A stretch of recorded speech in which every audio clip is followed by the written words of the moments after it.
Good morning from the Magic Kingdom. We're here for one reason today and heading into Tomorrowland to do it. We're here to get on the back of this line because today is our annual pass holder TRON preview day. This giant line is for 10 minutes from now. This line over here is where we're going. It's for a half an hour from now. Some of this line is waiting for Space Mountain, but Space Mountain is down due to technical difficulties. We've made it in! Good morning. Pay no attention to those bushes. You can't see what's happening in that store.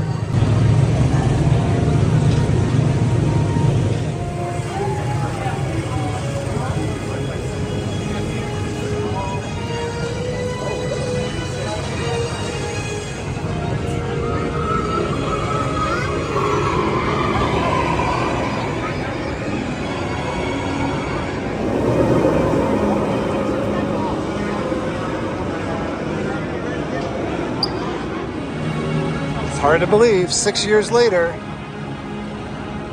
finally getting on this ride.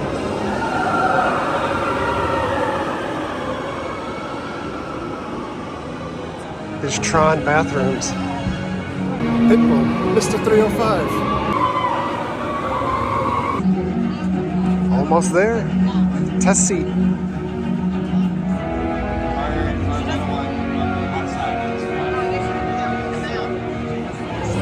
They are testing people, and if you don't fit, they're making you exit.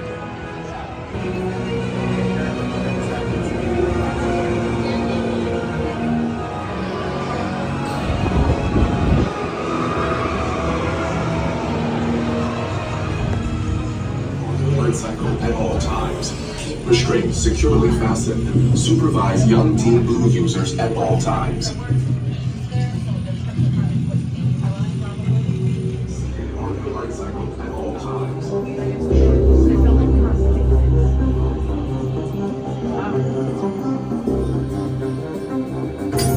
Users, prepare to be digitized into the world of TRON.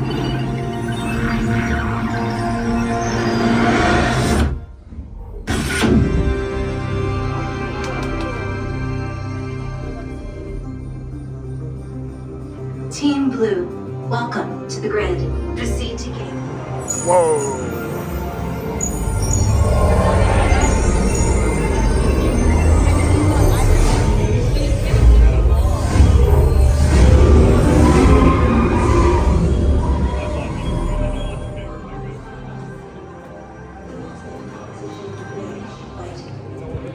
Please be considerate of other users and only use locker space that your party requires. Remember your unit number.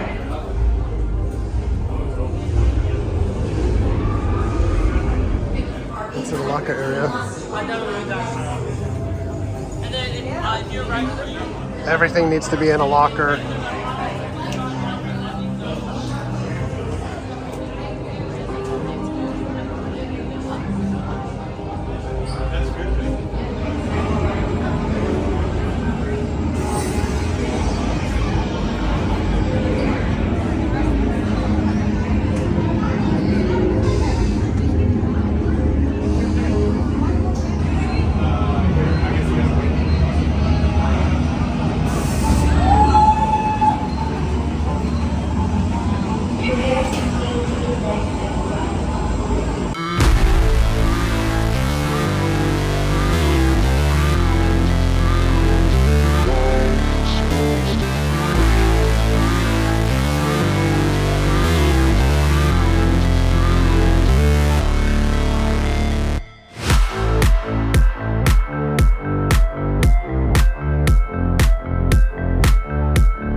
Well, that was pretty awesome.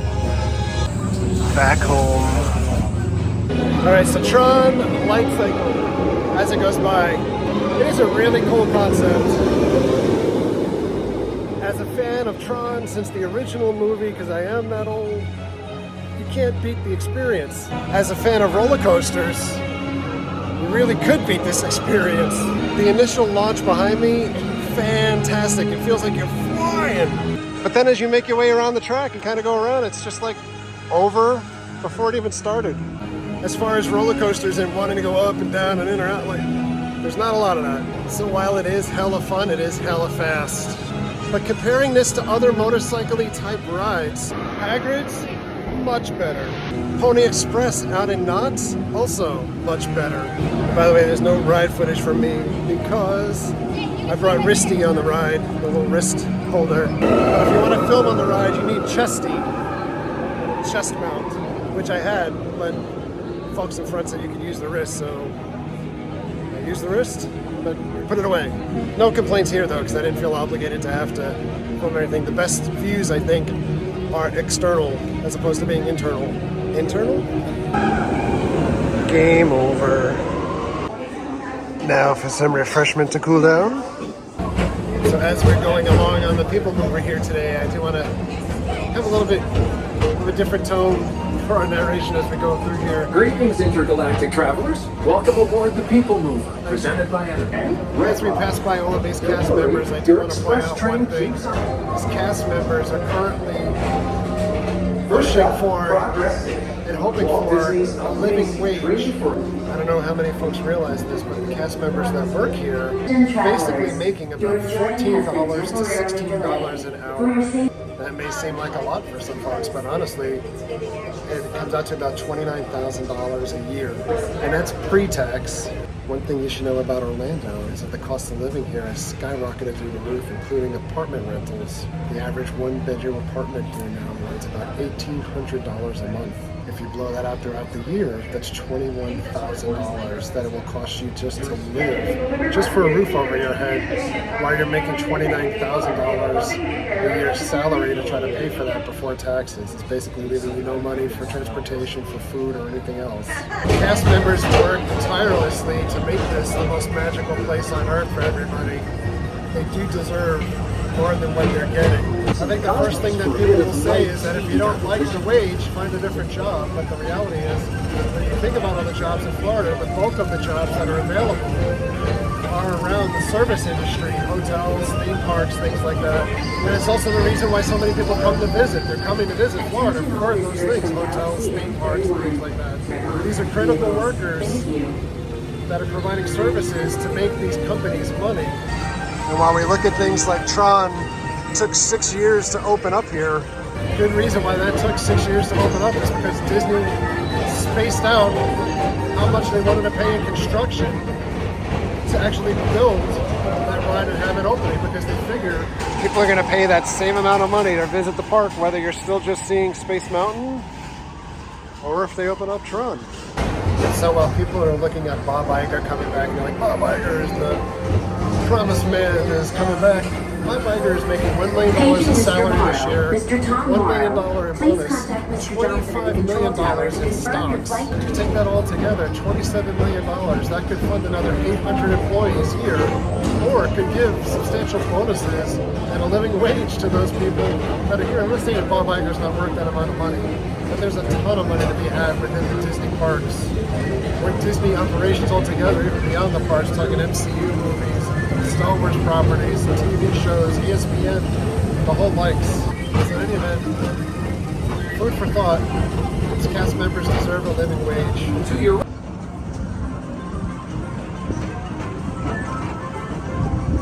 Giant crowds in Tomorrowland.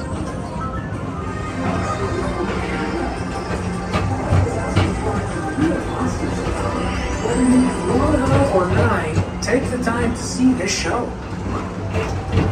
Do a little laugh floor.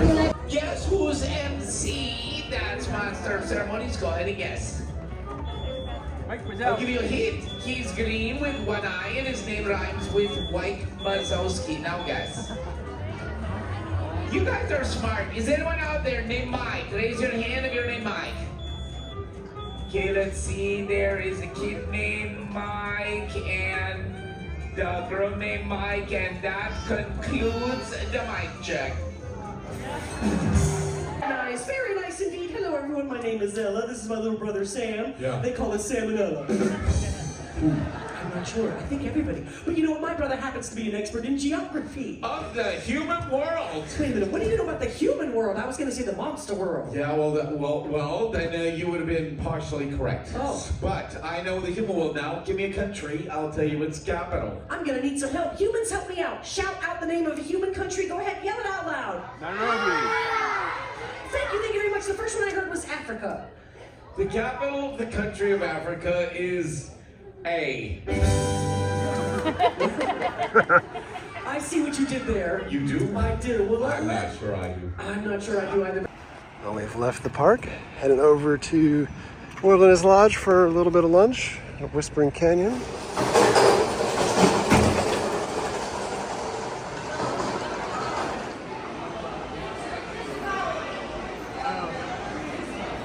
If you've never eaten here before, the waiters and waitresses are sassy. The food is delicious. And we're here during brunch time, so you have a choice between like breakfast stuff and lighter fare, or we're doing carnivore, which is like all the meats. All the meats. Gonna have the meat sweats later. Cornbread and honey butter to start with. Oh, happy birthday. Mason jar drinks.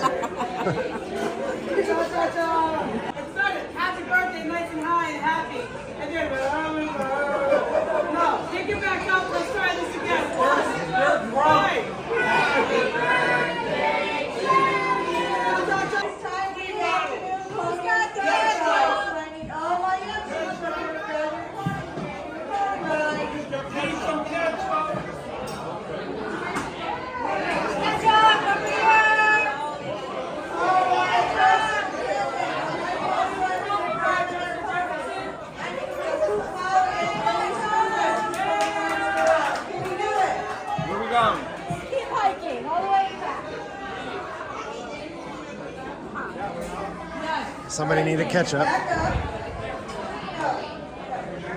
right, I need a, Cody Myers, pay attention. I need a single file facing me. Good job. All right. On the count of 3, here we go.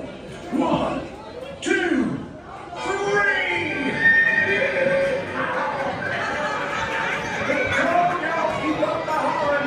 I love horses.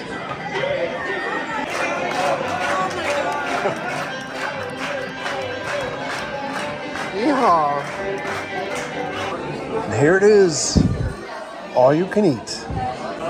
Pulled pork, ribs, chicken, potatoes, carrots, corn. That guy is in jail down there. You just do what they tell you. All right, so lunch was absolutely delicious, and so much of it. I feel like I need a room here to just be able to sleep it off for a little bit. We can rocking chair it for a little bit. We can head outside and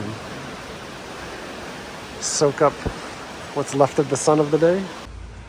Just meander outside for a little bit. Back out in the hot.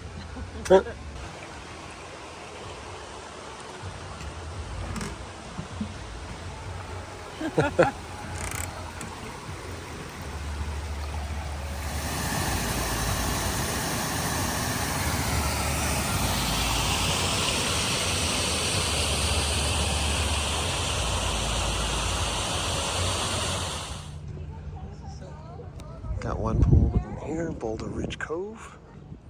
Cabins that I would love to stay in one day. Peaceful.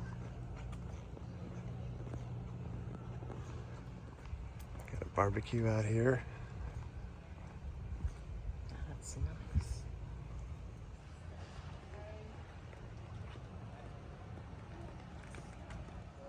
You can go fishing here. A fireworks cruise starting at $400. Guided bass fishing excursion starting at $235 for a 2-hour trip. Got pool and foosball and ping pong. And a view out here of Bay Lake. Boulder Ridge Railway and Mining. A little topiary over here. Disney Vacation Club. Well, I'm back home from Disney. A couple last thoughts on Tron. I got off that ride initially. I was like, this is awesome. And there are some really cool things about that ride. And I thought it was awesome. As far as being sucked into the immersiveness of riding a light cycle. That's something I've wanted to do since I'm a little kid. Watch the original movie and then the second movie. The fact that I'm able to get down into that position, lock into the handlebars, and shoot off was awesome. There's just not a lot more to that ride besides the launch. It's kind of over before it really gets going. As far as thrill seekers go, I think that coaster is in line kind of with the Slinky Dog Dash, as far as like you get the initial launch and kind of up and over and doing some things. I think that there's a lot more that they probably could have done, especially in 6 years. I mean, it literally took 6 years for them to copy that roller coaster, same exact coaster that's in Shanghai, and port it over. It would have been cool to see some more immersiveness or story type telling in the queue maybe. But super cool to be on that coaster. Just not a lot more to it. I wish I could gush over it and say it was the greatest thing ever, but it is a new ride at Magic Kingdom, and we need new rides at Magic Kingdom. I think the last one was Seven Dwarfs, and I think it was Seven Dwarfs, which is also a super fun ride, but you know, family type ride. And I would put Tron as kind of like that family type coaster type thing as well. I wish Disney would go the route of like the Incredicoaster or something like on Disneyland over in the East Coast over here in Disney World. That would be super cool. I love that roller coaster a lot. Couple other things. The Tron merch store, nothing available yet. So when we did passholder previews, I think the last passholder preview that we actually did was back when Avatar opened up, or Pandora, and all of the stores were open up at that time during the Pandora preview, so you can get all of your goodness in there. But there's no merch this time around, and I guess they're waiting until the ride actually opens to the public. I think the store is still under construction from what it looks like, but no passholder preview merch, nothing like that. No merch altogether for Tron, which is a big bummer to me. And then there was really no photo ops. So the cast members did the preview over the last couple of weeks, the last few weeks, and they all had like the light discs and able to take photos outside the ride, which were really cool photo ops. I was hoping that they would have that. Mary was hoping that they would have that, but they didn't have it. But I'm sure we'll go back and we'll get on it again at some other point. For now, that's going to do it for today. So thanks a lot for coming along. Thank you very much for all of your likes, comments, and subscriptions. Treat others the way you want to be treated. Have a great day. See you guys.